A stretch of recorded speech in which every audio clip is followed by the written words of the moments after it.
Hey everyone, welcome to Professor Long's Lectures in Anatomy and Physiology. I'm Professor Long. We are the coronavirus shutdown, so we're doing some quick videos. They're crude and they're not the way I want, but it's what's going to get us through. This lecture video is intended for my AMP1 students, 2401. So we're going to follow the note set for my class. If you're not in my class, I hope this helps you in some way. We're on page 94 of the note set. We're just about done. We're about to do the autonomic nervous system, which we actually did back when we did the first lecture on the brain, when we did the efferent division, somatic and autonomic. And we're going to reiterate that, add a little bit more detail. But this is one of the most important systems for many students to understand who are going into healthcare. There's a lot of drugs that are called sympathomimetics. Let me just throw something out at you. Sympatho means sympathetic. And mimetic comes from the word mime, to act like a pantomime. You know, they act like they're pulling a rope and they're stuck inside a glass case or something. Well, sympathomimetics mime the sympathetic nervous system. So those drugs are going to have the same effects that sympathetic reaction would have. Increase heart rate, increase blood pressure, increase breathing rate, dilate the respiratory tract, dilate certain blood vessels, increase mental activity, and have an adversely, not adverse, but a negative effect on the digestive, urinary, and reproductive systems. So you would expect to see certain side effects with certain drugs that people are administered. So understanding the sympathetic and parasympathetic nervous system gives us a tremendous amount of information on what's affecting the body and what's happening when we're under stress, when we're relaxed. Why does digestion change under those conditions? Why do we not digest or lose our appetite when we're stressed, but when we're relaxed, we're hungry and we want to eat and we digest well, have good bowel movements and things? So autonomic nervous system is hugely important. So as you guys know, the efferent nervous system comes out and it has somatic and autonomic. So kind of a quick overview, right? So as our efferent nervous system, here's your brain, here's your spinal cord. I have neurons coming out, and then they're going to come out to effectors, which are muscle,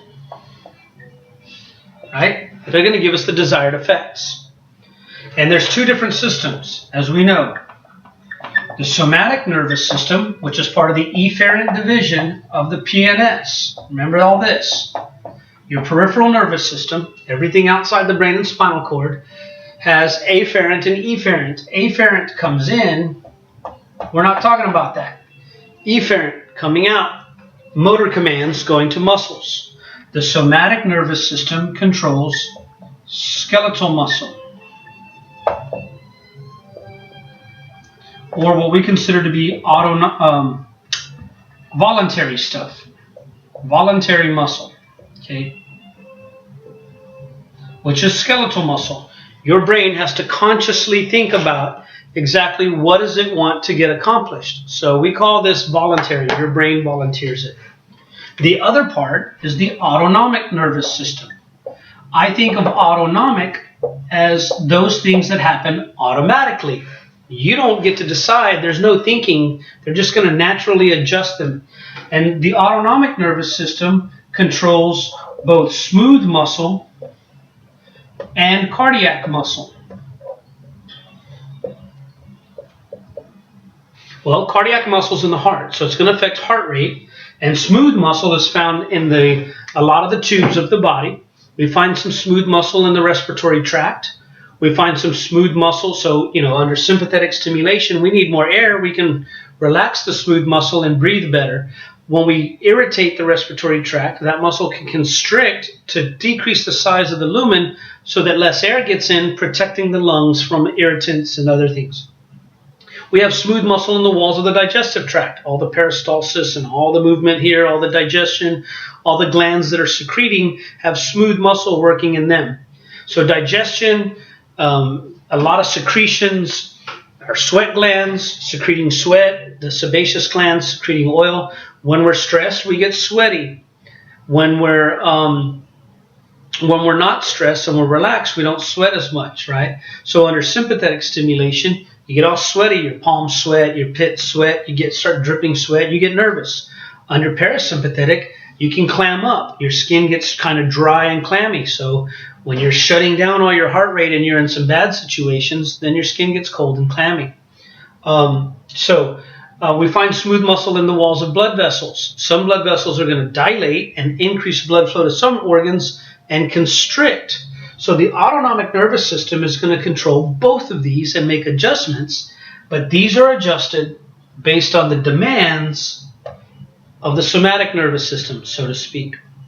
And so these are going to affect things like heart rate, digestion, respiration, blood flow, urinary function, production of urine and waste, and the removal of waste from the body, reproductive secretions. When we're stressed out, it's really hard to get all excited and get all the proverbial, creative juices flowing to prepare to participate in some kind of sexual activity. And so we usually do that when everything's calm and cool. So that's the autonomic nervous system and the somatic nervous system. So we're going to focus on the autonomic. We're going to go back in and we're going to look at sympathetic and parasympathetic.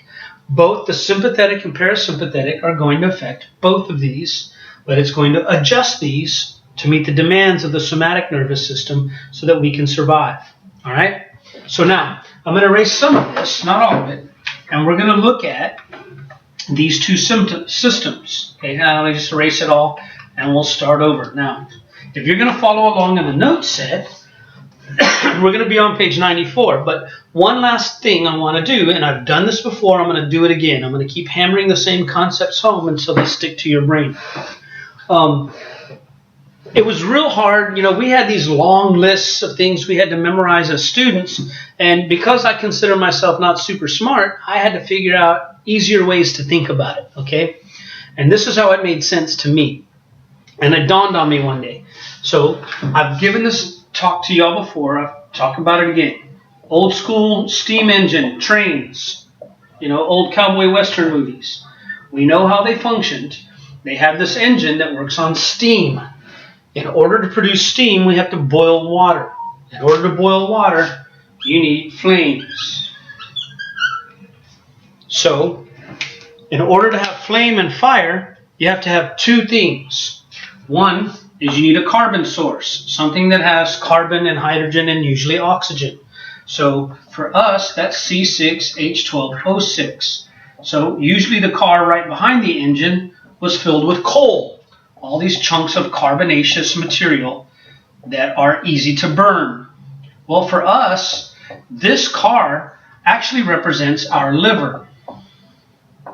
Our liver stores glucose, but it really stores it in the form called glycogen.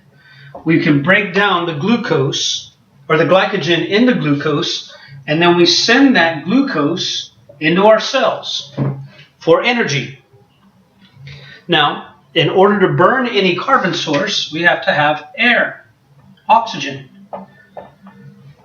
And we have to get the carbon dioxide out. Well, that's the function of your respiratory system. And our lungs are going to take oxygen and put it into our blood. Our liver is going to dump glucose into the blood. Well, guess what's pumping the blood? Your heart. Sorry for all that squeakiness. So your heart actually acts like the fireman on one of these old trains. He had to shovel coal into the fire and then take a bellows, one of those things with handles that looks like an accordion, and blow air into the fire. As the air got hotter, as the fire got hotter, it boiled the water faster, the pistons moved up and down faster, the train went faster. If I need to slow down, then I cut back on how much oxygen and glucose that I'm pumping into the fire. And in my simplistic way of thinking of this, this is my brain and skeletal muscle. That's the engine. This is my respiratory system, and this is my cardiovascular system. Now, if the train needs to go fast, if I'm going to have a high level of activity, and I'm talking about the brain and skeletal muscle. So if I'm going to take a big exam my brain's going to burn a lot of energy. If I'm going to study, actually the 3-pound brain burns as much energy as the 60 pounds of muscle over the same period of time. So that's a lot of energy. So if I'm going to have the brain and skeletal muscle and high levels of activity, I'm going to kick into the sympathetic nervous system. The autonomic nervous system is going to feed into my brain and skeletal muscle activity. If they are at a high level activity, sympathetic nervous system fires. The sympathetic nervous system has specific effects. We know that it's going to have to increase our breathing. We got to start huffing and puffing to get oxygen in and carbon dioxide out. So you breathe more rapidly, more breaths per minute, maybe some deeper breathing. It's going to increase respiration.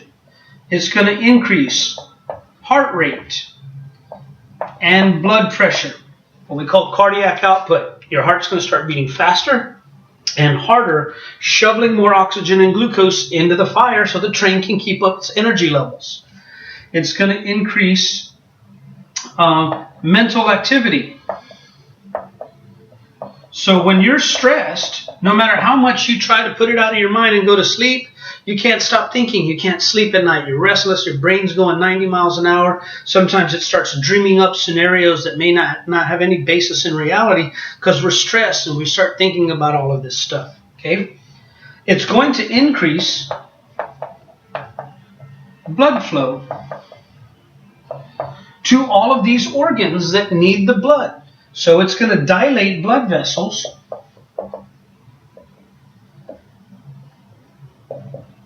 to these structures, the brain, the lungs. My penmanship gets shoddy when I get near the end of the board, but nonetheless, the brain, the lungs, the heart itself, and skeletal muscle. Also to our skin, because I've got to have that heat that I'm generating from all this activity, bring blood. The blood will carry the heat to the surface, affect sweat glands, activate them, and then you start sweating to dissipate the heat. So it will dilate your pupils, but it's also going to dilate the airways for breathing.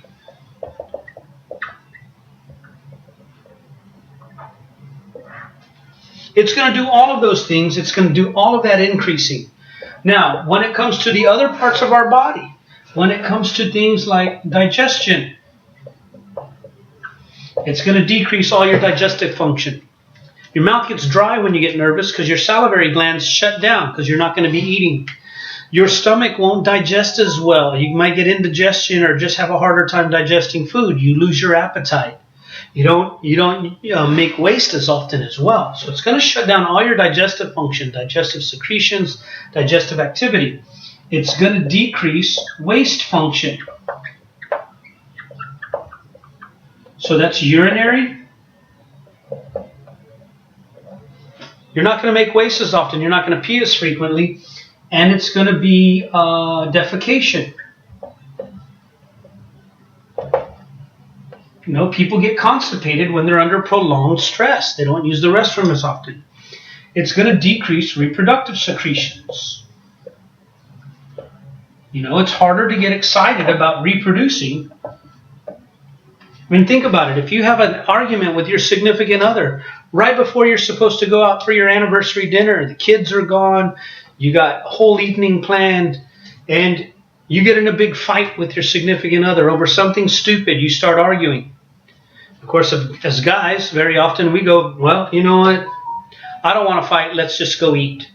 And the response is, I'm not hungry anymore. I've lost my appetite. Okay, great. Let's skip dinner and get right to it. Nope, not in the mood. Sorry. We lose that ability because we're under stress. Now, there's good stress, exercise and other things. There's bad stress.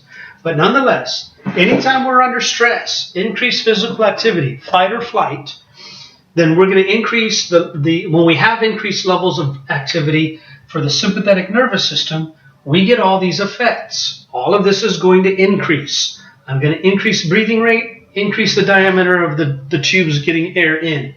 I'm going to increase heart rate and blood pressure. I'm going to increase mental activity. And I'm going to have to increase blood flow to all of these things. So I'm going to dilate all those vessels.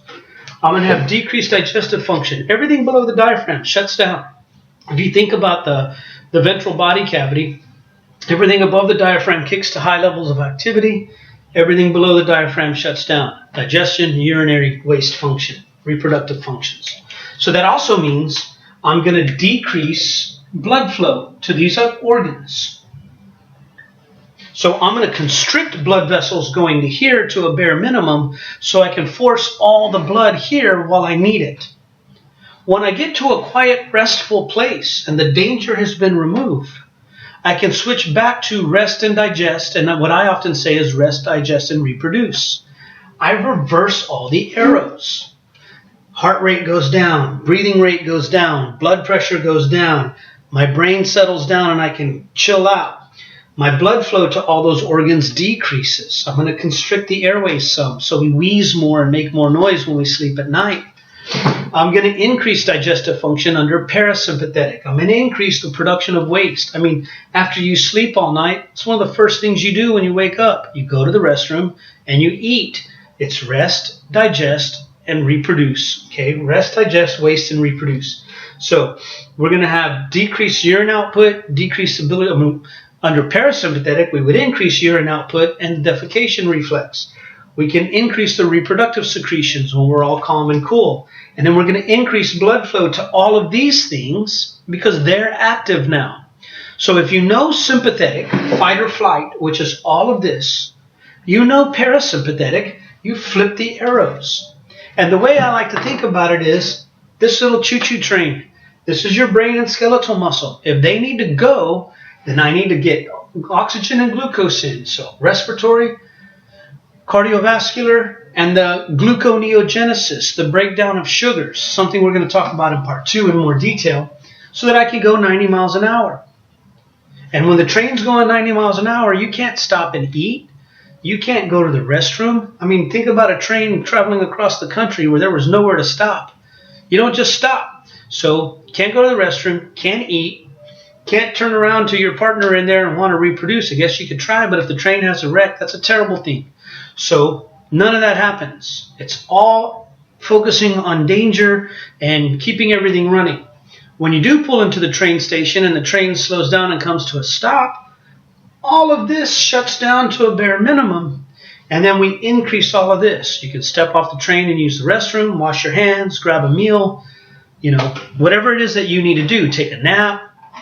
So that's the sympathetic and parasympathetic nervous system. It's really important that you know this. I would learn sympathetic. Everything above the diaphragm all the way up to your brain kicks off. Dilated pupils. You get increased heart rate, breathing rate, increased mental activity, increased airflow, and increased blood flow to all of that. There's some other things that happen, like, sweat glands and some other things, but for the most part, this is your emergency stuff. You'll learn those other little details and integrate them into this so that you can read a patient. If someone's all sweaty and nervous and jittery, maybe they're stressed out, or maybe they're on some sympathomimetic or central nervous stimulant like methamphetamine, cocaine, speed, something like that. Too much caffeine or too many Bang energy drinks or whatever the hell people drink now that's bad for you. Now, when we go to parasympathetic, it's the exact opposite. So these are kind of downers and things that relax you. They're going to increase all of this and shut all this down. Sympathetic, parasympathetic. It's kind of simple. Now, all of that stuff is kind of reviewed in here throughout the next 2 or 3 pages. And there's a big review of it all on the bottom of page 96. Sympathetic. You increase heart rate, blood pressure. You're going to increase blood vessel diameter to skeletal muscle and cardiac muscle. You're going to decrease blood vessel diameter to smooth muscle. You're going to increase respiration. You're going to increase the diameter of the bronchial tree.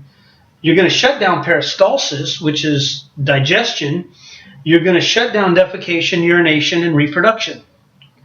Parasympathetic, you flip the arrows. That's it. You need to know that. Now, the rest of this page is some details that I'm about to explain, and then we're done for the semester. You can take your last round of quizzes, take your last lab test. I'll enter your grades and get ready for part 2. So I'm going to erase all this junk. I'm sorry for the poor handwriting, but, I'm doing the best I can with what I got. And today's been a rather stressful day. This is about the 5th or 6th time I've tried to shoot these videos because my AC shut down. The AC guy showed up. We have a family emergency going on, but while I can't do anything, instead of sitting and stressing, I'm accomplishing things. I could be sitting on the phone, calling a million people, talking about this situation, but it's not going to solve anything. So we manage our stress, and I'm managing mine in a productive way. All right, so another name for the sympathetic nervous system. For sympathetic, we can use the term fight or flight. We've used that. And it's usually going to use adrenaline at the target cells, which is norepinephrine. Okay? It is also called the thoracolumbar system, from the thorax and the lumbar region. And the reason is this. If I have the brain sitting here like this on either half of your skull, and I have the spinal cord and medulla come down, and I have the spinal cord like this, if I could draw a little person here, a neck, shoulders, hips, okay, in the thoracic region of the spinal cord and in the lumbar region, a lot of our autonomic sympathetic ganglia are going to come off the spinal cord, a lot of the sympathetic nerves between the thoracic and the lumbar region. So thoracolumbar, fight or flight, okay? And you have to remember, I'm going to take this part of his body wall off. If I'm going to go to the heart and the lungs and a lot of these organs down here, I'm going to have two neurons in the autonomic nervous system from the spinal cord to the target. The first neuron exits the lateral gray horn and will synapse on an autonomic neuron at an autonomic ganglion. And then the postganglionic neuron is going to go all the way out to the targets.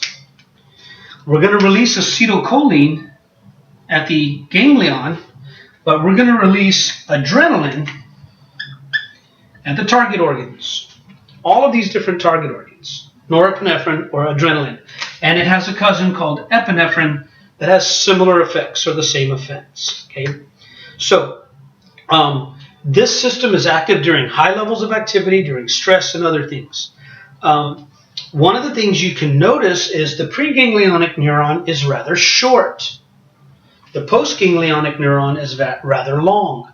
There are some ganglia for the sympathetic nervous system that are called the sympathetic chain ganglia because they're all kind of linked together, or they're also called, there's another group called the collateral ganglia because they're right next to the spinal cord.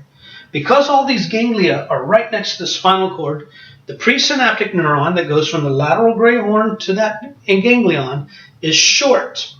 The postganglionic neuron is very long. Acetylcholine, adrenaline. Okay, so those are a couple of details that I do want you to know about this system. All of this stuff, again, I'm following on page 94 and page 95. Okay, so now the parasympathetic nervous system is often referred to by a couple of other names. The parasympathetic nervous system can be called rest and digest. We've talked about that before. And I always include reproduce because it affects the reproductive system, right? Another name for this, by the way, is called the craniosacral division. And it's called the craniosacral division because these neurons that have the parasympathetic effect come directly off your brain. One of them is going to be cranial nerve number 10, the vagus nerve. So your vagus nerve coming directly off your brain actually gets the name vagus from wandering, and it will drift all the way down into your abdomen and have a whole bunch of effects here. And then there's quite a few of the nerves coming out of the sacral region that are going to affect some of the area in the pelvis. So because the parasympathetic neurons come out of the cranial region and the sacral region, they're referred to as the craniosacral division.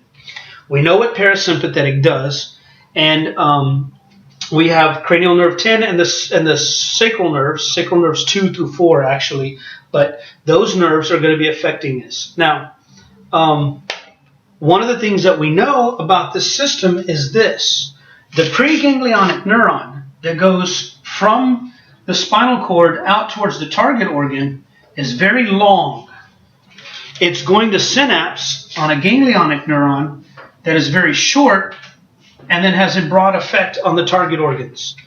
And the ganglion is in the wall of the organ. So we call it an intramural ganglion.